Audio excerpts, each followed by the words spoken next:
Hey guys, Elaine here again, and I just wanted to show you some easy, quick mobilization techniques, mainly for the upper back and shoulder blade.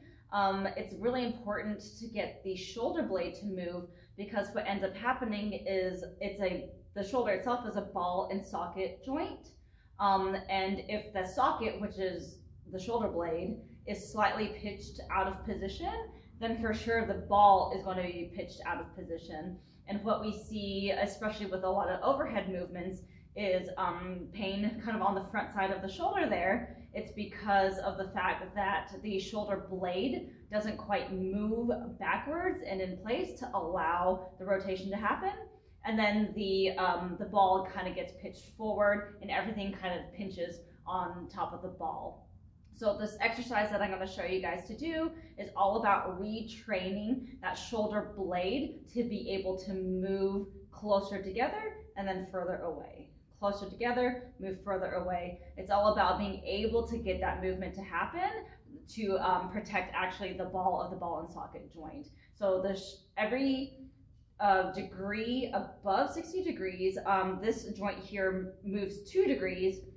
The shoulder blade has to move at least 1. And what we see in the clinic happening is that the shoulder blade itself, because of the fact that it's not quite moving, the ball ends up doing the majority of the work, and then the ratio ends up being like a 6-to-1 or an 8-to-1 ratio, which then we compromise the rotator cuff, and we compromise not just the rotator cuff, but also the biceps tendon, the labrum, everything else kind of in this general area.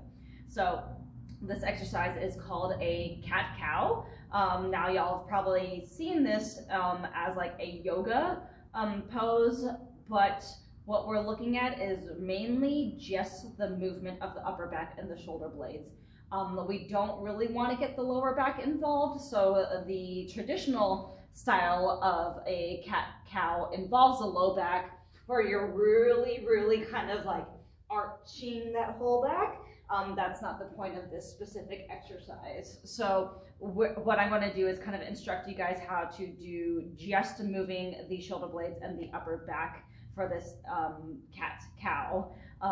So it's all about how are you starting the movement itself.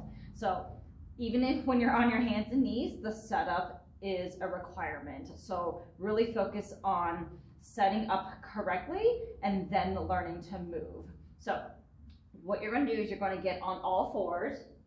Hands are going to be underneath the shoulders, knees about shoulder width apart. You can kind of play with the angle of your feet a little bit. I like to personally angle my feet slightly towards each other because that gives me a little bit of external rotation of my hips.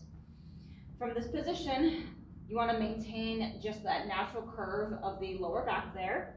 You want to pull in those Kegel muscles, draw in that belly button, open up your chest, screw those legs in, and really think about screwing in the hands.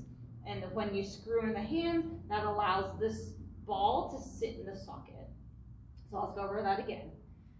Pull in the Kegels, belly button towards the spine, open up that breastbone, chin in that nice neutral position, screw the legs in, screw those hands in to allow that ball to sit in the socket.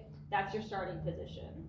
So from here, you really want to pull those shoulder blades together, and then you want to let them pull apart.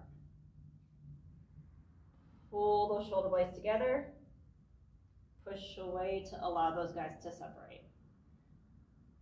Pull together, push back out. And the whole time, don't lose the contraction of the lower abdominals or the Kegels. Don't involve the lower back because then you're kind of cheating the movement. So let's go over that again. So on all fours, Kegel, belly button, breastbone, head. Screw those hips into position. Screw those hands into position to allow that external rotation. Let that ball sit in the socket. And then pinch those shoulder blades together, push them apart. Pinch together, push apart. Now, I would suggest doing about 15 to 20 reps of these at a time. If you have trouble initially trying to get that amount of movement, it's okay. You got to start somewhere. Just work on getting a little bit more movement kind of through those shoulder blades to help protect the rotator cuff or the ball of the ball and socket joint as much as you can. This will really help your posture itself, but also really help get those arms up and overhead safely without compromising the ball of the ball and socket joint. Give those guys a try. Let me know how it goes. Stay tuned for more tips and tricks, and I will see you guys in our next video. Okay, bye.